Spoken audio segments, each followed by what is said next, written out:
Well, we expect them to turn up each day smiling, happy, regardless.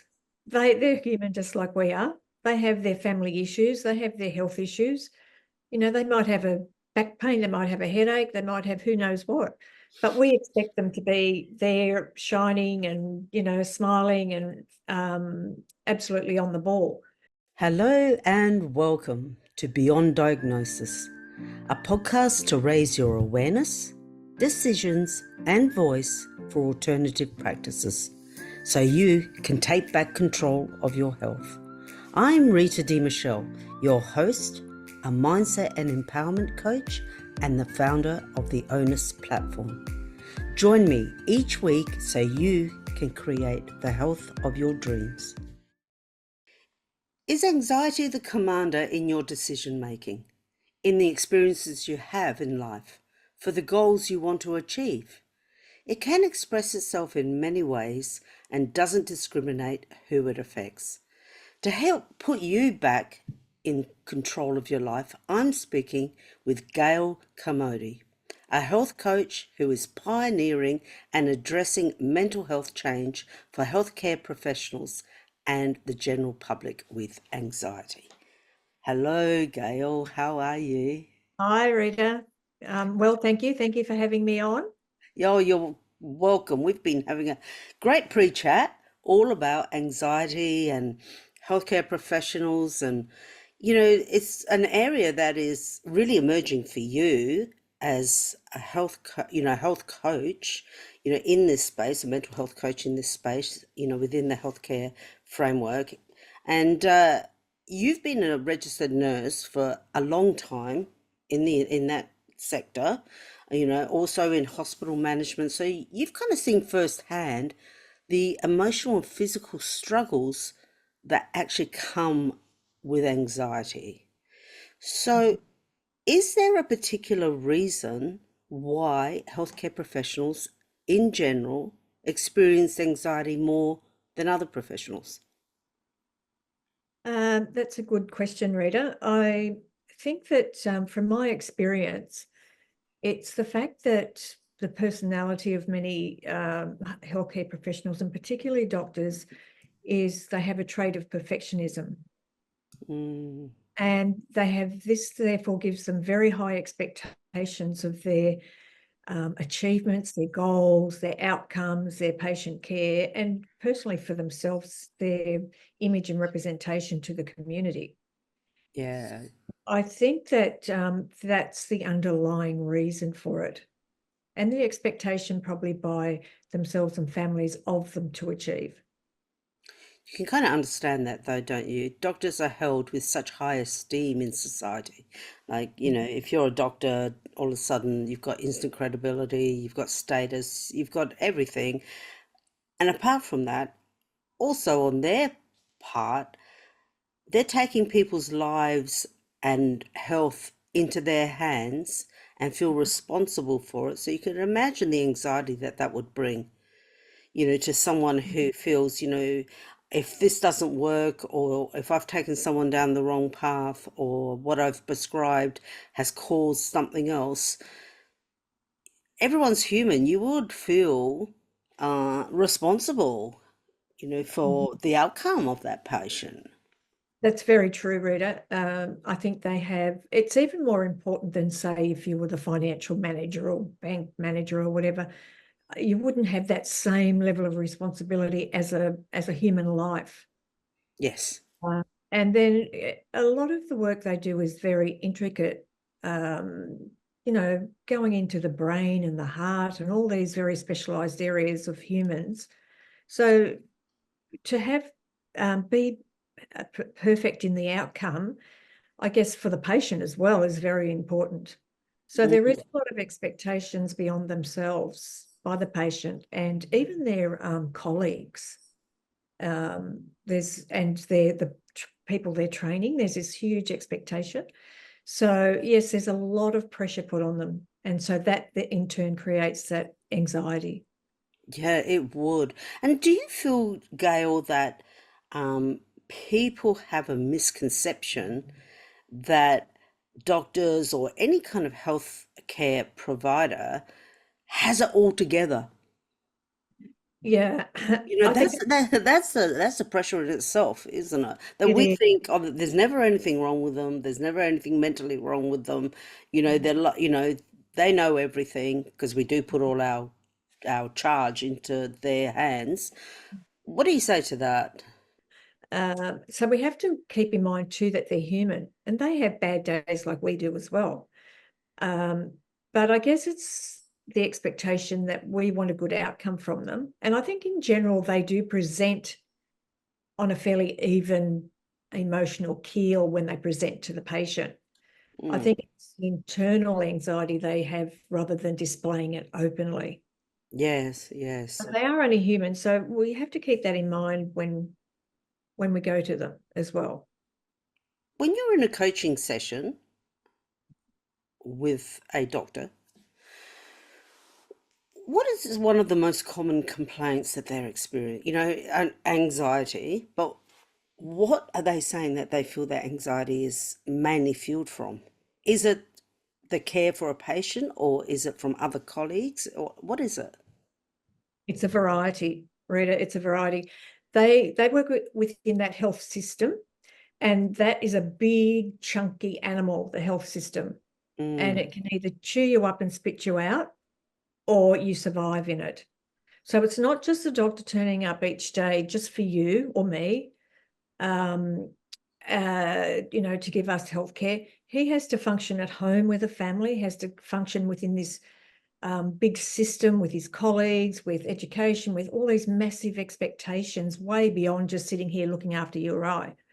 So there's a lot of pressure put on them. So it's the multifaceted aspects of their life. So it's mainly time. There's a lot of expectation on their time, as if they've got 48 hours in the day, not 24. mm, To give to their institution, to give to meetings, to give to research, to give to, all these external things that they're not actually paid for. So there's a lot of expectation of their time as well as their expertise and them as a human. It's interesting to know that there's actually double the amount of doctors commit suicide in Australia per year than the average population. So that's how much pressure's put on them. well, I would never have thought. That's a Mm. staggering figure. And it's hidden, it's not spoken about. So oftentimes when something comes up that someone's passed away, it might be the internal hospital newsletter. It always just says, oh, sadly, and families will miss them. Never gives any reason. It might be a 32-year-old, might be a 28-year-old. And you always know through that it's been some misadventure for that poor person. So it's them at a very early age learning to cope in this massive big system before they even get to be the doctor that sits in front of you when you go for your appointment. So they've got to come through a long road, arduous road to get to that point. So there's all that time for them to build up the anxiety, all that time for them to be expected to perform at their maximum and to be perfectionists. So it's not only their initial study time and getting into medicine, it's this whole track of time that takes them up to 10, 15 years to get to where they want to go. Mm, A lot of working within the system, there's a lot of interviews, there's a lot of exams. So there's always this continuous things put upon them that they need to obtain and reach before they even get into that chair and sitting before the patient or doing their surgery or whatever they choose to do at the end of the day. And then within that, they still have to live life. So mm. it's not just them going into that healthcare system and being that doctor. They also have to be a human outside of that as well. It's So a lot. mm, It's a lot. And even though the podcast does focus on functional integrative doctors, practitioners, complementary alternative, one of the common comments really that you see on social media and across Google, etc., about doctors and why people are also turning not only for the root cause to their concerns, but are also turning away from the healthcare system and doctors is because they complain so much about their bedside manner or that they've been, gaslit, or that, they don't have any time, that, you can't get to the bottom of things. Well, now from what you're saying, it can really open up people's understanding of what doctors actually go through. They have to, you know, um, get certain KPIs. They have, well, if you're in a hospital, you do. They have to, work in the constraints of Medicare. They have to have so many government rules and regulations. You can just imagine. So when they're stressed, and maybe on top of it, like the subject of this podcast, they're also really struggling with anxiety and being just human. You Yeah. can understand now why sometimes, not that I agree with it, but that they're really short, that they've Mm, only got that just when someone's speaking to them, it's like, get to the point. mm, Like, don't give me the fluff, just mm, get to the point. Or, that can't be, or that they stick within what they know. You can understand now why it's so challenging mm, for doctor and patient relationship. mm. You're under that much stress as well. I think so too, Rita, but I think as we'll discuss a bit further about strategies to manage anxiety, I would think that it would be fabulous if there could be extended education for doctors and modules put into their learning about alternative ways to manage their anxiety. Mm, I think that's the important point. We can see where the anxiety comes from and how it develops, but they're not given any tools on how to manage that differently. yeah, that's so important, because that bedside manner and that patient doctor relationship is paramount for better outcomes for the patient's health, especially, I believe, for women. You Very much so. And it's spending time communicating, because when the patient feels that the doctor's, a little bit tense and in a bit of a rush and let's get this done, then the communication breaks down. So then the outcome for the patient's not as good. Yeah, that's exactly right. Communication both ways isn't effective. Mm. And that's why so many leave a doctor's appointment and think, well, that was a waste of time. Yeah, it's because the anxiety's experienced on both sides due to that lack of communication. So, I think as a part of that, as I said, that education for doctors should include a lot more of the alternative modalities in managing themselves, their anxiety, and their life. And I think that would improve so much that communication with and understanding and outcomes for the patient. Yes. Well, for me, from what we've just been discussing, for me, and I really hope for everyone who's here with us today, it really highlights the need to become fully conscious, aware, and educated about your own health condition, what you are experiencing, and bring that to an appointment. Take responsibility yourself and advocate for yourself, because as we said, the doctors are only human. They're stressed. There's probably so many of them from that stress have developed anxiety. What's your opinion about people advocating for themselves when they go to see their health provider?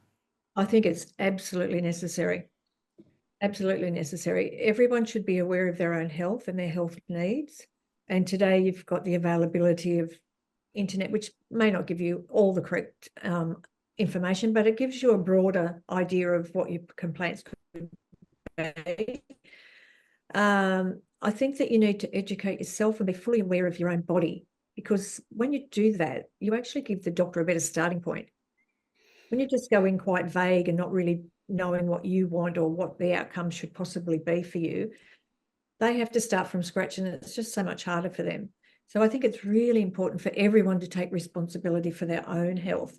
And maybe Western medicine isn't the route for them. Maybe they need to look at alternative ways of Mm. managing their health. So they can make that decision, though, if they're more responsible for their own health and their health knowledge. So as you said, Rita, people being aware of their own health before going to the doctor, I think that's so important. And I think it's important for their whole health journey, not just going to Western medicine. So just, Yes, Yes, understanding themselves. it is. It is, and it really is my hope and desire from interviewing professionals like yourself on this podcast is that it starts breaking down the old way of I don't take I got no idea about anything about my health. I have this condition, it's just appeared.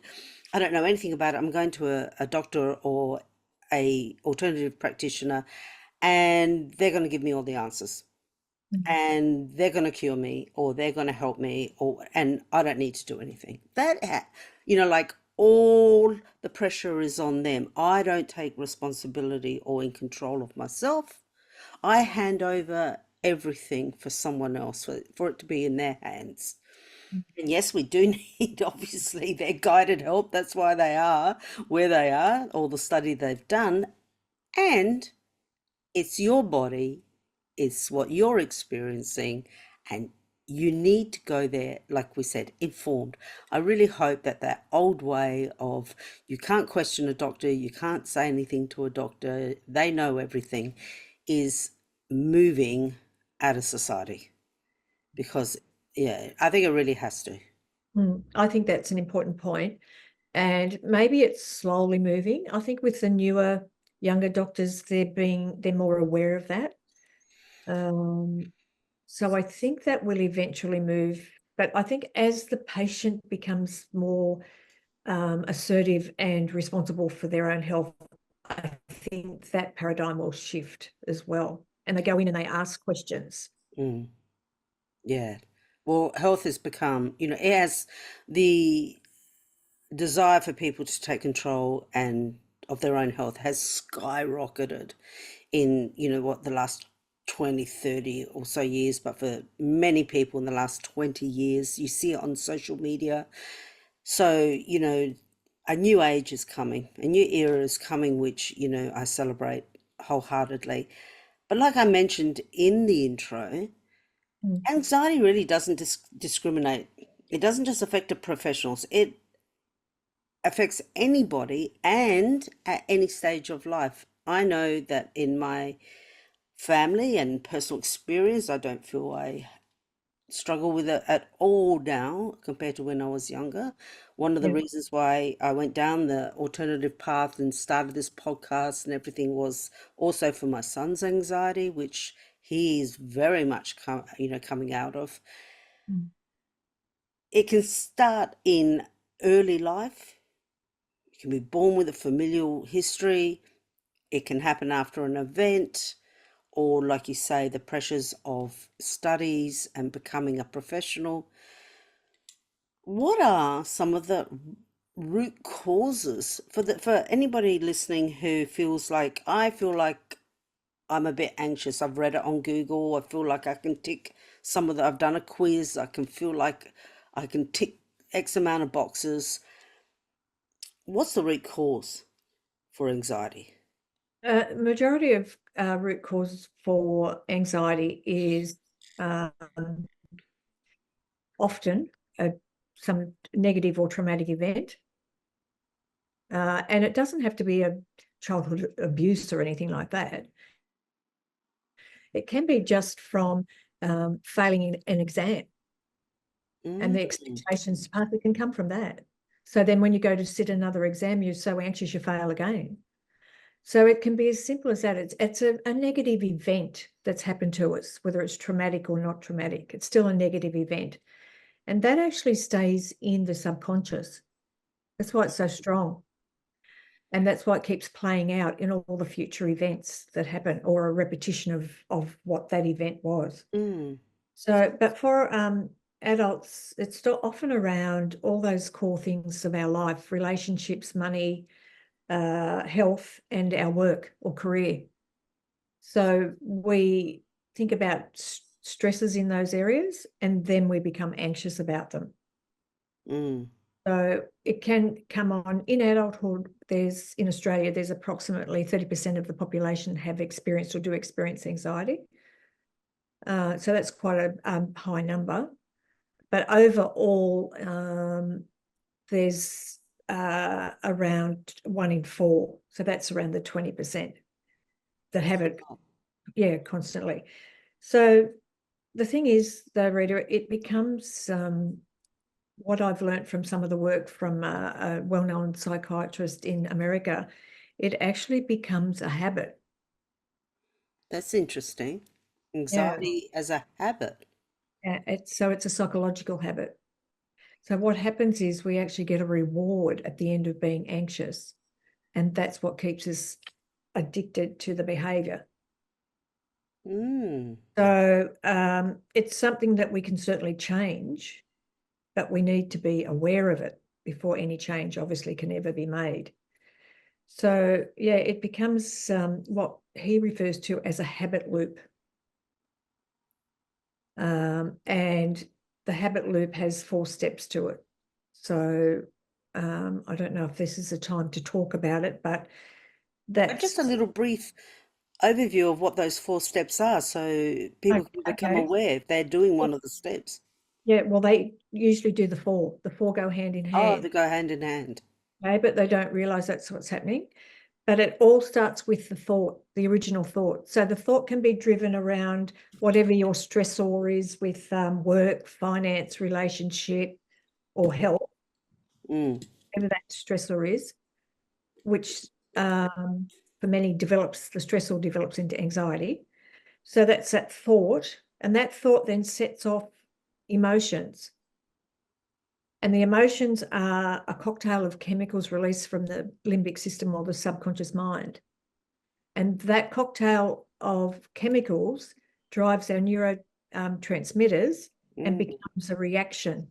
And so in the case of anxiety, the thought might be, oh, I don't have enough money to pay my bills, or I'm always in bad health, I don't know how to get better. So it sets off this same cascade of chemicals, which gives us the same reaction, which is anxiety. If that's the case, it can be other things, anxiety. But at the end of that, it gives us a reward, and the reward is dopamine. And Mm. it's the same process that happens. People don't realize this is the same process that addiction goes through.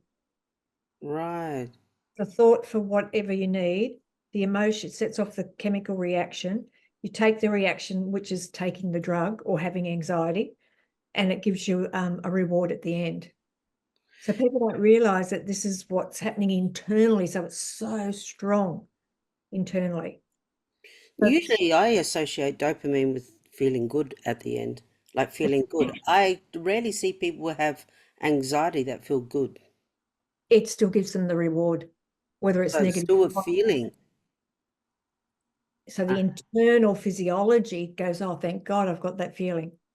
Rita, that's a great point about feeling anxious, dopamine making you feel good, and you can't see how anxiety makes people feel good.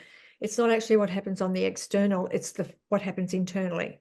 So that chemical cycle that's a great question, or pick up there, Rita, on the dopamine and the anxiety. Whereas dopamine gives us this good feeling, and anxiety, obviously people don't like that feeling. But what happens is that whole chemical cycle I'm telling you about, that happens internally. And that's where the dopamine comes in.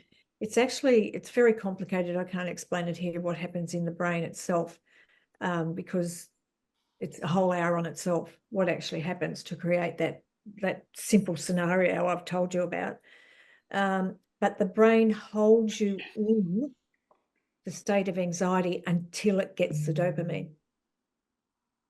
So, or whatever that negative feeling is, or even the positive feeling, it holds you there until the dopamine's released.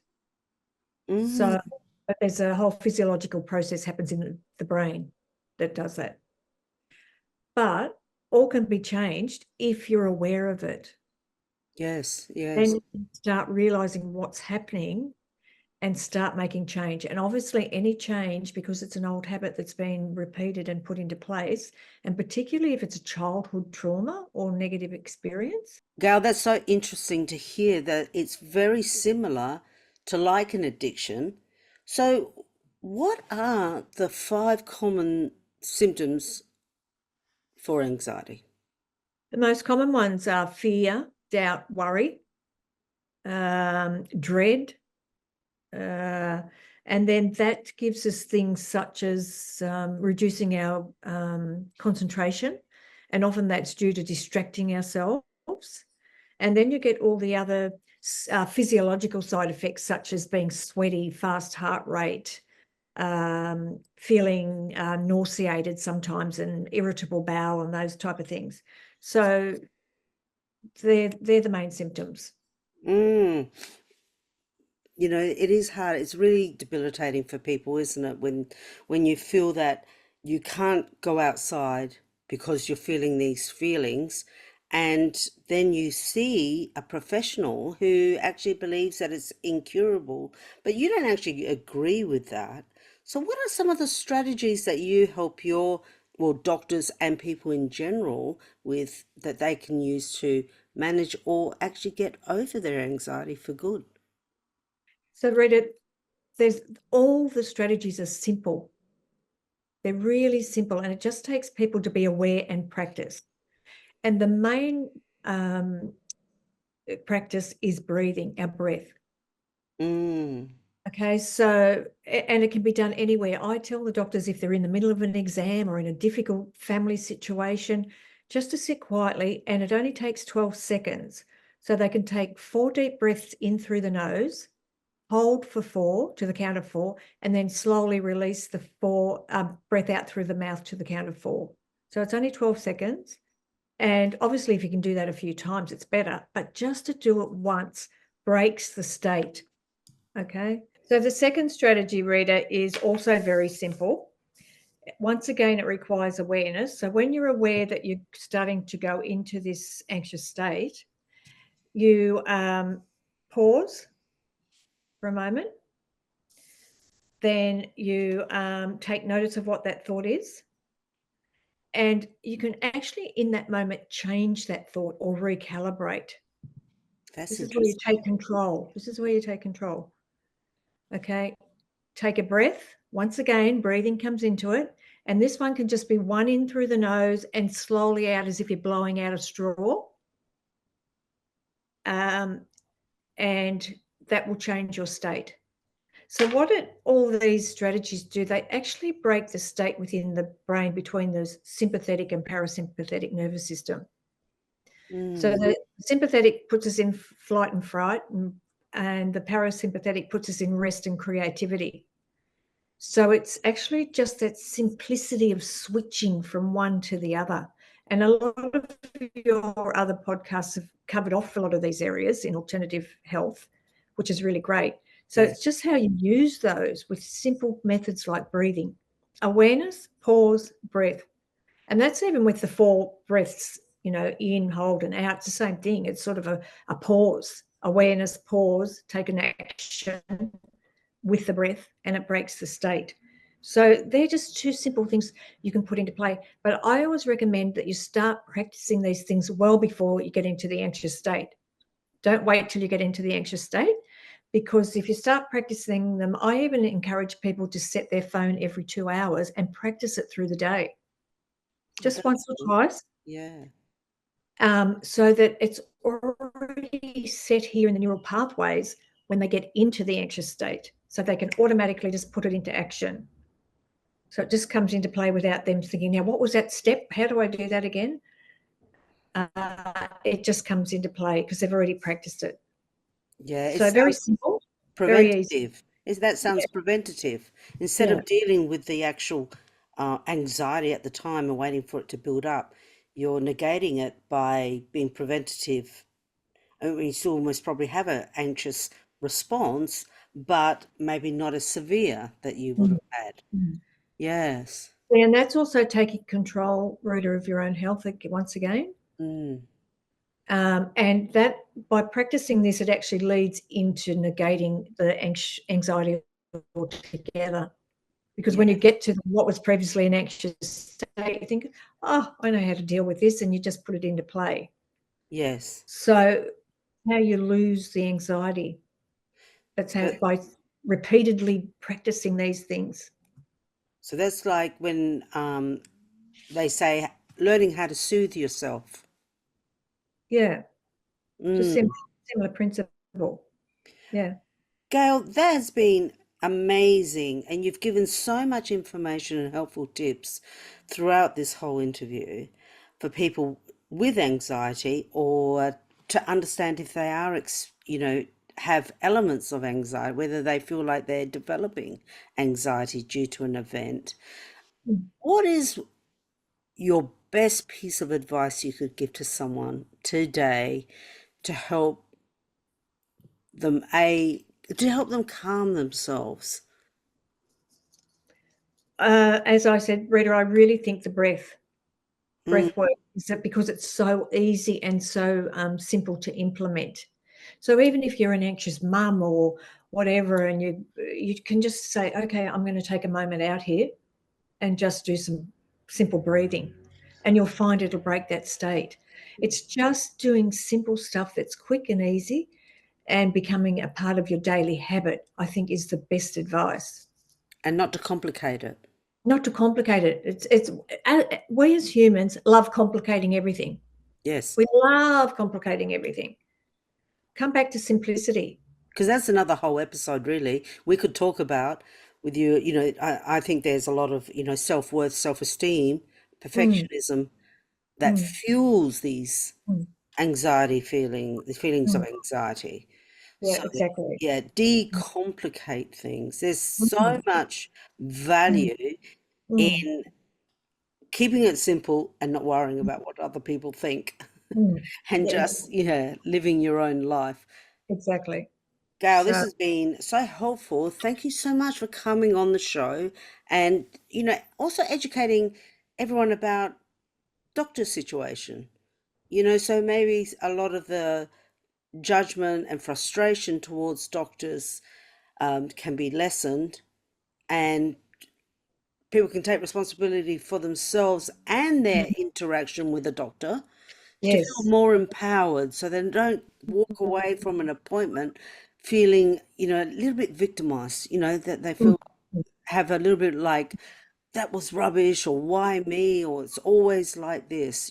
Actually take the control, maybe have a bit of understanding, compassion of what's happening on the other side, and mm. that, not everyone's got it together, including health professionals. Exactly. That's exactly right. So, and the other important thing is to take responsibility for our own health as Mm, well, that's not hand it over to somebody. For yes, us to take ownership and think about ways we can heal ourselves too. absolutely. So if Mm, you do have anxiety, or if you know of a doctor or a health professional who does and is struggling, please reach out to Gail. All of her details will be in the show notes. You can contact her, book in, and she can get you on the way to a much calmer life. mm. I'll be Thank you, happy to Gail. help, Rita. Thank you very much. You're welcome. Thank you. Thank you. I would love to know, what was the biggest insight or aha moment you got from this interview? So you can now speak up, take action, and make informed decisions for your health. And if you like this episode, get instant access to your free ebook, Alternative Wisdom, Taking Back Control of Your Health, at life-onus.com.